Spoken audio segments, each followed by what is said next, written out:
This is Vanessa Bogenholm. I'm a personal trainer in San Jose, California. My company is called Train with V. If you followed me before on videos, I'm a real expert on shoes. I have Hagelin's deformity, which is that bump behind your heel. I've done 2 other great videos that have been watched a lot on how to take care of your feet. So I'm going to talk about the rest of the stuff just for a few minutes today to give you some heads up. The marathon. The marathon is my favorite race. It's pain, it's pushing yourself past your limit. It is really doing an accomplishment. I love taking people onto their first marathons. I have run 15 marathons in the last 2.5 years. Every marathon teaches me something, and I want to share some things with you so that you can plan how you run your first marathon and how you get there. And it's not just about a training plan. In fact, this is so not about a training plan. You can buy books, you can look at videos, you can watch professional runners, and they can tell you how to run these 40, 60, 100-mile training plans and speed workouts. That's not what this is. This is the practicality. Practicality is the marathon is a major life accomplishment, and many people want to do it. But it does take a lot of time and a lot of effort to do it comfortably and having fun. Really plan, the average person is going to take 4.5 hours to finish their marathon. It's a lot of time out there, a lot of weather changes, a lot of pain, a lot of water. How am I going to eat? All those kind of things I want to prepare you for. All right, so here we go. Let's say it's cold when it starts. Sometimes it's 38, 40 degrees, and then it may go to 60, 65 later on because we start about 7 a.m. and finish somewhere around noon, right? So how are you going to dress? You see right now, I have a zipped up long sleeve shirt on. I can't run with a long sleeve shirt, honestly, because it makes me too hot, I'm uncomfortable, it'd be wet, it'd be heavy. So you see in a lot of marathons, people in the starting corrals have a jacket and they throw it away. If you don't want to throw away a clothing article, you can put a plastic poncho or even a plastic trash bag over you to keep some body heat so you're not freezing while you're waiting on the start line. Plan for that. Try it out. Walk outside in 38, 34 degrees, stand around to see if it makes it comfortable. If not, literally find that old sweatshirt you could care less about so that you can wear it and be comfortable in the corrals. Right, here we go. If you're going to wear a long sleeve, can you wear this long sleeve for the entire race? I cannot. Now, I've got a zipper here and it's down. This would be very uncomfortable for me to pull off over my head while I'm running and get readjusted. And I kind of like this. It's from the San Francisco Marathon. Do I really want to tie this around my waist and run with it for the entire race? People do it. I don't feel comfortable doing that. So I choose to wear a zip-up, throwaway jacket. Now, next thing, sleeves. I don't usually run with sleeve. I run with a tank top because I don't want the rubbing factor. So the rubbing while during a race is about 20,000 times. That's a lot of rubbing. And I actually have a couple of scars on the inside of my arm from rubbing. So, really important, you use some kind of material to do anti-chafing. Chafing will kill you. You won't notice it so much on your 6 or 8 mile or 10 mile training runs. Really get that 15 and 18 mile training run in a couple times before your marathon and try chafing materials. There's all kinds of chafing things that you can use. Try a couple of different brands. This is a silicone gel. It's kind of my favorite, but you know, these sticks work just as well. I find they don't work as long. So usually I'll put this on when I get dressed. I'll put this on right before the race. Double barrier, goes through sweat. I don't have chafing issues. Chafing issues, of course, happen anywhere clothing touches us. So I have it in my bra area and a couple of areas. I have it underneath my arms if I have sleeves on, and if I'm wearing shorts between my legs. And that's super important to me to not chafe.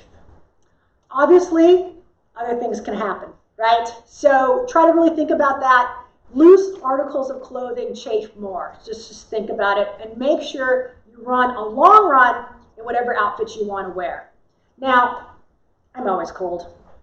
I actually wear sleeves. And so as we see professional marathoners do this, this keeps our arms warm, and it also can be a sunblock. They're very thin. They don't hold in sweat for me, and they actually stop any chafing I would get from my shirt. So in the wintertime, I'll wear a short sleeve shirt. Allows the air to breathe so I can still sweat comfortably. But I'm a big lover of sleeves. They make or break me. I wear them with my tank tops, put on a little chafing material right here, and I wear them when I wear sleeves. But wear shirts. So I really would look at a pair of sleeves, cost you 10 to 15 bucks. These ones are from the Zensa company, because it's my favorite company, but Nike makes them. All kinds of companies make them, and they're very comfortable. If it got really hot to 70 degrees, I'd be happy to tuck them in my pants. They're not going to bother me. They don't weigh a bunch, right? But I'd really invest in a pair of sleeves if you're going to do some winter running. The next thing is, how are you carrying your phone? I use Beats headphones, and I have a belt clip on my phone. Some people use the armband. I'm not as comfortable with that. This is a really $10 belt clip I got off of Amazon. I click it on the back of my pants. It doesn't actually bother me there at all, and it doesn't bounce. That way I have all the music I need, whatever else I need. I run with my phone all the time. I'm very comfortable with that. To do that, though, you have to have a string on either your pants or your shorts that you're wearing. That way it holds it up nice and tight. These are really like simple little things that can make or break the comfort of your marathon when you're out there for 4.5 hours. All right, one more little tiny thing. If you have feet issues, of course, I'm a KT tape believer and lover. Look at my KT tape videos on how to tape your feet for headless deformity or Achilles issues. You also look at those videos for different shoe ideas, and of course you can shoot me any questions. But here's the most important thing. We all know about the 17-mile wall. I am not going to give you the whole scientific discussion, but basically what happens is you have about 2,000 calories of glycogen in your body. You're going to run out of that 2,000 calories sometime around 17 or 18 miles. Most marathons have water every 2 to 3 miles, depending on how great your marathon is, how big it is, and you're going to have to carry some food with you. Sometimes they'll have stations, depending on who the sponsor is. You have to make sure those ones are palatable to you. There's a couple of them that are not to me at all. I know what works for me, and I have to be able to carry it with me. That means I have to have some kind of pocket on my body, on my pants or in my shorts, that I can carry some food. Goos work the best for me. They don't upset my stomach. So important for me not to have an upset stomach. I've had upset stomachs in half marathons at mile 10. I've had upset stomachs at 17 or 18. I went out of juice. I need sugar. So Goos, I have to carry. For me, it's 3 of them it takes for me to get through that last part of the marathon. I also like the Cliff blocks. These are chewing. You have to chew these. So depending what you like, these are something you need to try on your long runs to see what fits your lifestyle, what fits your stomach. There's also a big believer of Run Gum. Run Gum is B12 and caffeine to give you a little boost, and it won't upset your stomach at all. But you got to try all these things, learn how to carry them either in your pockets or tucked in your pants to see how that feels. Now, I always wear a hat with a visor, and I usually have sunglasses.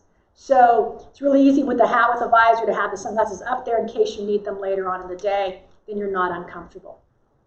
So these are the kind of things that I know. I know how to dress now, how to get ready for a marathon. If you have any questions, please let me know. Happy to help you out. I want everyone to experience the joy of that finish line of a marathon. Have a great day.